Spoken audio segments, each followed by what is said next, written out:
Hey, salut à tous, aujourd'hui pour un nouvel ActuFix. On va faire toute l'actu comme d'hab de toutes les news et préco sur les statues en résine. Je vous invite à me dire en commentaire votre top, votre flop, ce qui vous a plu, ce qui vous a déplu, ce que vous allez préco, ce que je m'en sers pour demain sur DiscussFix sur Twitch.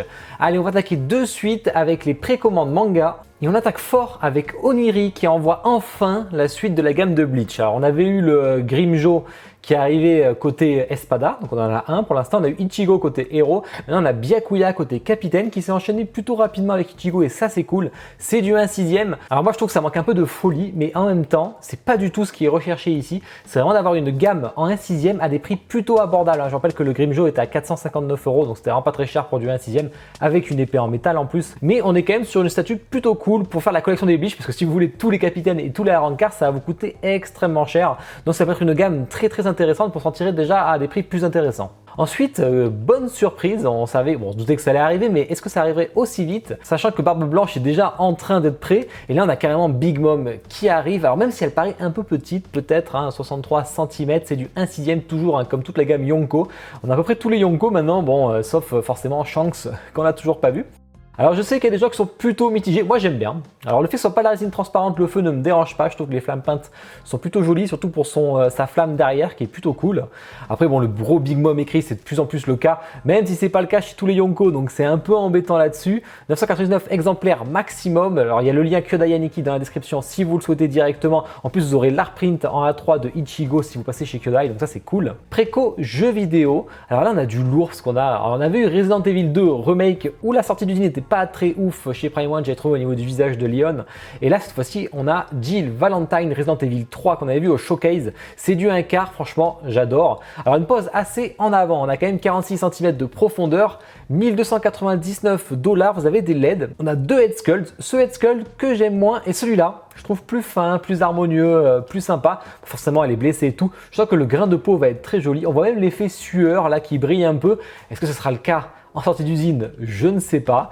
Et bien sûr, c'est fait pour aller avec le Nemesis qui est vendu à part, que je vais vous en parler après, mais le but c'est que ça s'emboîte. Vous avez une version de luxe à 100 $ plus cher, vous avez un chien zombie. On déteste les chiens, vraiment dans tout ce qui est Resident Evil ou même zombie en général, les chiens c'est insupportable parce que c'est ultra rapide.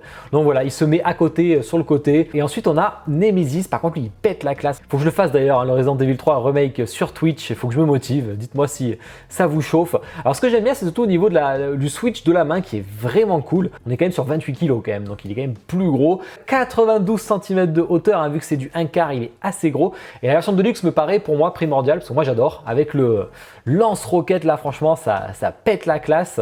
Alors vous voyez, par contre, le problème de ces statues, c'est que si vous voulez faire le diorama complet, franchement, c'est incasable. On est sur une profondeur de 57 plus 43. On est quasiment à 1 mètre de profondeur. Enfin, ça fait 1 mètre d'ailleurs. Donc c'est impossible à exposer comme ça là, à part sur un îlot central. D'ailleurs, si vous achetez chez Prime One directement, vous avez un petit code réduit qui est RE375, ça vous aurez 75 $ si vous prenez les deux uniquement. D'ailleurs, j'ai le petit lien affilié Prime One, n'hésitez pas à chaque fois à passer par là. Ensuite, qu'est-ce qu'on a en jeu vidéo? Alors une surprise quand même, je ne m'attendais pas, du Pokémon. Alors du Pokémon qui est dispo qu'au Pokémon Center, donc à récupérer c'est assez chaud. Là visiblement sur un diorama type O, même s'il y a le Pikachu qui est là pour faire vendre, j'imagine, il y a quand même pas mal de Pokémon sur le truc. C'est assez gros, 48 cm, c'est assez costaud. Mais franchement, je trouve que le non-off fait 10 fois mieux. Malheureusement, c'est triste à dire, mais le non-off c'est beaucoup plus joli, beaucoup plus harmonieux. Là, ça fait vraiment, on pose un peu tous les Pokémon. Cette espèce de vague là qui passe forcément très jolie. Franchement, je suis vraiment pas fan. C'est que 349 $, donc c'est pas très cher. Mais vraiment, je suis pas convaincu du tout, malheureusement, à voir s'ils font un peu tous les types, comme ça, toujours avec un Pikachu, j'imagine, pour mieux vendre. Là, la grosse surprise, c'est PCS avec Megaman. Alors, j'ai mis le 0, il n'est pas encore en préco, mais il va pas tarder, c'est pour vous rappeler qu'il y a les deux à la fois. Pour ça, il n'y a que le Megaman. Donc, vous avez la version standard que j'aime pas du tout, avec les yeux ouverts à 695 $ à 600 exemplaires. Alors, n'achetez pas sur Sideshow, ça sera chez Kyodai Aniki directement, je vous conseille, ce sera moins cher.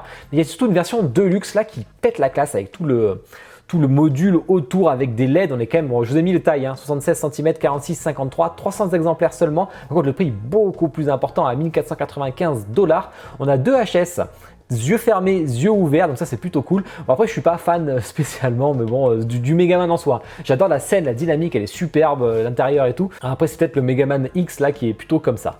Préco Comics, on en a une. surprise, c'est Fariball Production qui envoie, ah, ça c'est plutôt cool. Alors c'est Tortue Ninja mais version comics, donc ils sont édités chez iComics en France, que je vous conseille, hein. C'est vraiment excellent, donc vraiment lisez-le. Et forcément c'est en collab avec leur artiste très célèbre, hein, Matos Santoluco, qui est vraiment, il fait des dessins de fou, c'est vraiment un dingue. Par contre je retrouve pas à 100% son design moi par rapport aux comics, mais c'est quand même assez proche et franchement j'aime bien. Bon, le socle j'aime moins, c'est plutôt simple, on est qu'à 449 €, c'est petit, mais bon il y a une bonne grosse part qui est en production française, donc ce qui explique aussi le prix. Voilà, c'est plutôt cool d'avoir ça. Raphaël, je pense que les autres vont suivre. Préco Marvel, qu'est-ce qu'on a? On a la chose de XM en 1 quart, j'en parlais la semaine dernière. Ben voilà, elle est dispo en préco à 1070 $ pour 20 kg.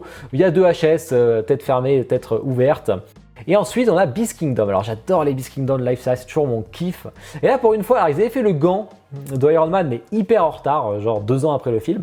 Là, cette fois-ci, ils suivent la sortie du film, ils ont appris de leurs erreurs. Et là, vous avez le Mjolnir, ou j'arrive jamais à le dire, je ne me rappelle plus, le marteau de Thor, avec des LED. On est quand même pas très cher, hein, 360 $. Je sais pas trop, la base, je la trouve pas super jolie. Les textures du manche, ça reste à voir aussi. Donc, à voir en vrai, je pense que c'est des meilleures photos, parce que là, il faudrait voir une photo en réel, quoi, le proto, quoi. En tout cas, je pense que plein de gens pourraient être intéressés, parce que ça peut être un bel objet de collection qui pourrait aller avec le gant aussi. Préco film série TV, là on a des choses assez originales. The Westworld, alors c'est un film d'animation chinois que je n'ai pas vu personnellement. Donc on a le mec avec l'espèce d'invocation de singe derrière. Je connais pas du tout, hein, je peux pas vous le dire. J'imagine que c'est inspiré du voyage vers l'ouest. Lightyear Studio, voilà, 609 $ plus l'importation. C'est plutôt joli, c'est un peu fouillis je trouve personnellement. Ensuite on a Six Shot.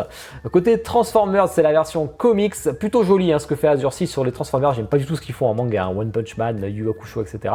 Par contre sur Transformers, je trouve qu'ils sont plutôt cool. 85 cm d'auteur, c'est quand même assez gros, 2099 $ plus l'importation. Un petit switch, hein, les guns ou les épées, c'est plus stylé les épées. Ça reste à chacun bien sûr. LED dans les yeux si je me rappelle bien. Allez, préco autre. Pour terminer, là on a quand même une grosse dinguerie. Vous savez que j'ai souvent reçu en point prod House of GOG, donc on va les avoir à nouveau en septembre. Nouvel artiste, c'est plus Pascal Blanchet cette fois-ci, hein, j'adore ce qu'il fait. Hein. Là on a Skyner qui est beaucoup plus monstre, coloré, avec un petit côté des années 80, 90 ou 2000, je sais pas. Mais en tout cas c'est très stylé, 1200 $, 150 exemplaires qu'il faut importer. Je vous mets le lien House of GOG directement, parce qu'après vous ne pourrez pas le trouver ailleurs de toute façon. Et une fois terminé, ben, il n'y en aura plus, hein, c'est pas beaucoup d'exemplaires. Très joli. Franchement très joli, pas mal de profondeur. Je pense que c'est un truc, vous voyez avec l'artiste, la photo là, je pense que c'est un truc à voir en vrai par contre, parce que c'est tellement coloré, voir les effets de shading un peu dessus. Alors c'est une production qui est faite par Pure Arts directement, hein, comme toujours, hein, c'est le même boss qui gère Pure Arts, c'est House of GOG. Donc franchement j'adore, très curieux. Ensuite, on a du Infinity Studio qui continue sa gamme de généraux chinois à cheval en 1.7. On a Zheng Hui, ou j'en sais rien en fait. Ah ben, je ne l'ai même pas écrit donc. Ça doit être Zheng Hui ou un truc comme ça. Voilà, bah, c'est 47 cm. On a deux versions. On a une version bronze qui est un peu moins chère à 329 $ et une version deluxe qui est à 559 $ qui vous rajoute l'étendard, les petites pièces, etc. Donc voilà, bon, ça a quand même fait un bon écart de prix, je trouve, juste pour ça. On a fait le tour des précos, on va passer au tease. Bon, bien sûr, je vous mets tous les liens affiliés dans la description de ce que je vous présente aujourd'hui. N'hésitez pas à passer par ces liens. D'ailleurs, ben, ça sert, vous allez voir qu'il y aura le concours pour gagner 0 à 1300 € ce week-end. Donc n'hésitez pas à aller voir. Au niveau du planning, on se retrouve demain pour un Discuss Fix, mais alors spécial Bleach. Hein, vous allez voir, il y a beaucoup de Bleach. Et aussi les dernières retouches de Maître Talar qui nous retouche quelques statues côté Saint Seiya. Ensuite, on se retrouve samedi soir pour commencer The Quarry. J'avais hâte de le faire. C'est après Until Dawn qu'on avait franchement kiffé en stream. Là, on va le faire avec ma femme. Donc c'est pareil, il y a un nombre de persos, on va se les partager. Et le but, c'est qu'un max en survive à la fin. Et souvent, c'est une catastrophe, une hécatombe. Et ensuite, dimanche, le ranking. Vous êtes à venir sur le mois de juin. On va se faire plaisir. On va noter tout ça pour faire le top en fin d'année. Et surprise côté Prime One, ils ne peuvent plus vendre de statues avec des batteries dedans. Donc ils ont annulé toutes leurs précommandes. Donc ça commence à grogner un peu parce qu'il y en a qui ont précommandé le Predator, qui est des statues qui ne sont pas forcément simples à retrouver. Donc ne peuvent plus en avoir, donc ils trouvent d'autres solutions. Donc pour l'instant, ils remboursent tout le monde. Donc ça doit un peu râler côté australien, je pense. Tease manga, qu'est-ce qu'on a? Plusieurs choses. On a déjà Cartoon Kingdom, on voit que le proto a été peint, donc la préco ne va sûrement pas tarder. Est-ce que ce sera l'été? Ce sera à la rentrée, j'imagine, parce que l'été, c'est pas souvent propice à tout ça. Côté Figurama, on a une grosse actu côté Figurama, parce qu'ils ont été présents à la Japan Expo. Mais déjà au niveau de la prod, on voit quelques photos de la prod de Blame. Et ça fait plaisir. On sait que Kenshin avance très bien aussi. Doro et Doro aussi, une petite prod là qui avance extrêmement bien. Ça va plutôt vite les dernières statues, hein, et ça c'est cool. Je sais qu'il y a eu un changement d'usine côté Made in Abyss et côté Figurama, côté Kenshin, d'où les retards qu'il y a pu avoir dessus. Et côté Japan Expo, ils étaient dispo. Ils étaient là, je veux dire, et ils ont amené beaucoup de choses, hein, dont c'est des petits bus, c'est pas très grand, hein, côté Goldorak, et il y a une édition spéciale française pour Goldorak, c'était plutôt cool. Ils étaient en vente sur place avec un prix spécial. Alors j'en ai pas mis en préco parce que c'est pas encore en préco pour tout le monde, donc pour l'instant voilà, vous pouvez avoir ces trois-là sur place si vous les avez acheter, sachant qu'ils peuvent s'assembler tous les trois pour faire une base. Bon là, il faut les mettre forcément au milieu d'une pièce. Ensuite, on a pu voir la Vampire Hunter D qui est extrêmement belle. Je connais pas, il faut que je regarde les films, ça m'a donné envie de les voir. Donc c'est visiblement du 1/4 vu comme c'est gros, épée en métal, j'en doute pas, vu la belle épée qu'il y a. Alors il n'y a pas de LED dessous, c'est des spots côté rajouté, des spots rouges, donc à voir s'ils font quelque chose dessus. Alors c'est en collaboration avec Amano directement comme pour la FF6 de Prime 1, mais on sera, d'après les infos qu'on a pu avoir, sur un prix beaucoup plus raisonnable pour la statue, donc ça fait plaisir. Ensuite on a aussi la Lupin 3, alors il n'y a pas tous les persos comme certains espéraient, là vous avez que 3 persos et non 4, en tout cas la dynamique est assez folle, franchement j'adore. Je suis pas client mais je trouve ça génial, je trouve que Figurama ils tapent très fort en ce moment, ils sont vraiment très forts et à suivre de très près. Et on avait aussi la Dragon Quest qui arrive et là c'est pareil, elle est incroyable. La photo de droite et à gauche en fait c'est juste une fois que ça sera peint, c'était sur l'image. Hein. Parce que pour l'instant elle n'est pas peinte encore, une dynamique encore de fou, hein. Donc les aventures de Dai versus Baran, franchement elle est très belle. Bon, alors, je sais qu'il y a beaucoup de gens qui adorent l'animé, en plus il y a eu le remake, donc ils vont kiffer, je pense, on en reparlera bien entendu. Petite info qu'il y a eu, j'ai pas trouvé une meilleure image, mais Hellsing, la suite arrive, et bien sûr c'est Seras Victoria, et ça c'est franchement c'est une grosse dinguerie, sûrement en forme de vampire, hein, un peu comme les Alucard, hein, ça paraît très logique. Ça j'ai hâte de voir, ce sera du 1/6 comme Alucard. Ensuite, on peut retrouver la Revive Barbe Blanche qui est en fin de prod. Alors c'est un peu bizarre parce qu'on a des tiges pour tenir les effets et ça c'est pas rassurant du tout. On voyait qu'on en a 2 derrière. Bon, est-ce qu'elles seront cachées derrière? Oui. Par contre, on peut faire un autre effet avec le point là que je trouve d'ailleurs beaucoup plus stylé. Et là, visiblement, il n'y aurait pas de tige, donc il faudra voir en vrai. Celle-là, j'ai hâte de l'unbox parce qu'elle est plutôt assez impressionnante. Nouveau studio Space 7 qui envoie une Naruto en mode Sage, donc on sait en mode ermite. On sait pas trop ce que c'est encore la taille, sûrement du 1/6 j'imagine. On a vu un petit trailer vidéo, donc ça va pas tarder. Il y a le crapaud d'ailleurs où il y a l'inscription dans son dos, donc ça va pas tarder. Kinétiquette, ça y est, la préco va pas tarder, enfin, de leur SNK.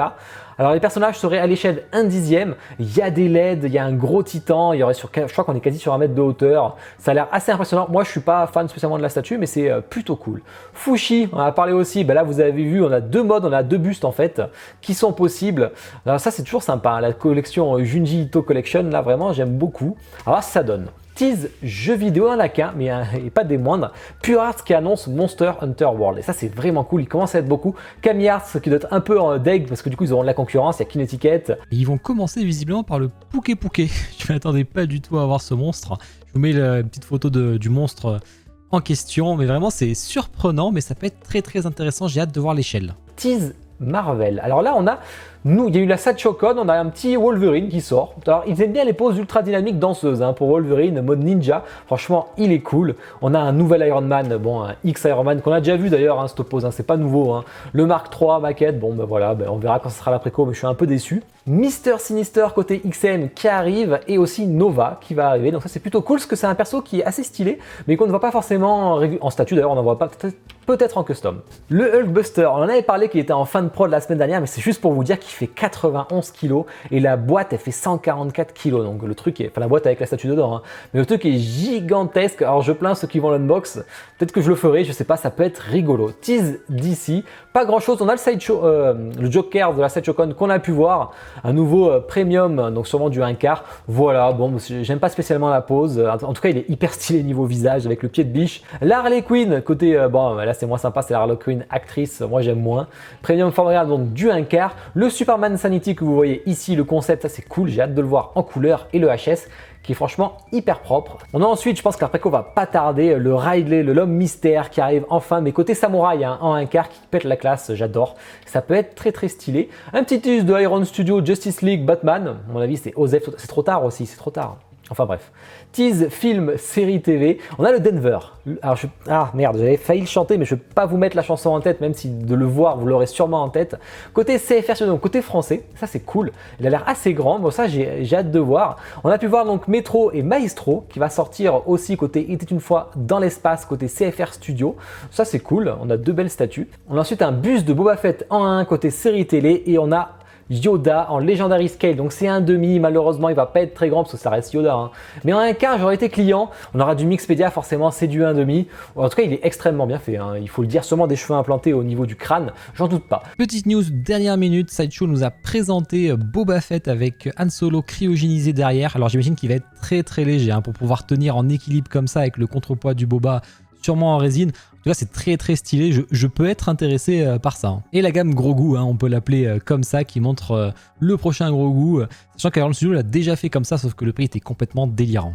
Alors, la masterpiece de Weta là, qui va arriver là avec les marées, vous voyez du coup le Gollum là qui est extrêmement bien fait, et vous voyez la scène que ça va représenter. Hein. Je trouve ça incroyable. Là, on est sur quelque chose où ils osent un truc, c'est vraiment très beau. On a Frodon qui tombe justement dans les marées avec les fantômes autour. Est-ce qu'il y aura de la lumière ou pas? Je ne sais pas. On a enfin Sam sur le set, ça fait plaisir. En tout cas, c'est très beau. Boba Fett qui sera en exclusivité à la SDCC, donc la San Diego Comic Con, en exclusivité, donc Gentle Giant, sûrement du 1.6 ou du 1.7. Et tease autre. Pour terminer, il y avait beaucoup de choses. On a la nouvelle Sideshow de la gamme, vous savez, Fantasy Collection avec l'artiste Scott Campbell qui fait un peu du sexy côté Disney en fait. Et là, cette fois-ci, on a une méchante avec Evil Queen, donc de Blanche-Neige. Hein. Donc voilà, plutôt sexy avec le miroir derrière. Moi, je suis pas fan personnellement. Je savais qu'on avait on a Alice et la petite sirène et on a le petit chaperon rouge. Mais du coup, celle-là, elle me tente pas plus que ça. Ma femme non plus, parce que c'est pour elle, hein, pour le coup, là, pour une fois, l'excuse est valable. Donc, ce sera pas acheté de mon côté. Mais je sais que les retours ont été plutôt bons. Une petite core play, alors là j'ai noté un Ling Qingzu qui arrive, un peu comme la Médusa qu'ils vont faire à 6, ils aiment bien ce concept visiblement. Et on a Apollo Creed sur côté PCS en 1 tiers, je l'ai déjà montré la dernière fois, mais là on voit bien ces deux tenues qui va bientôt arriver en préco je pense. Bon ben voilà, j'espère que l'actu vous a plu, il y avait beaucoup de choses à voir cette semaine, je vous ai tout résumé le plus vite possible. J'espère que ça vous a mis plein les yeux, n'hésitez pas à liker, à commenter, à vous abonner si ce n'est pas déjà fait. Allez, bonne journée, bonne soirée à tous, ciao.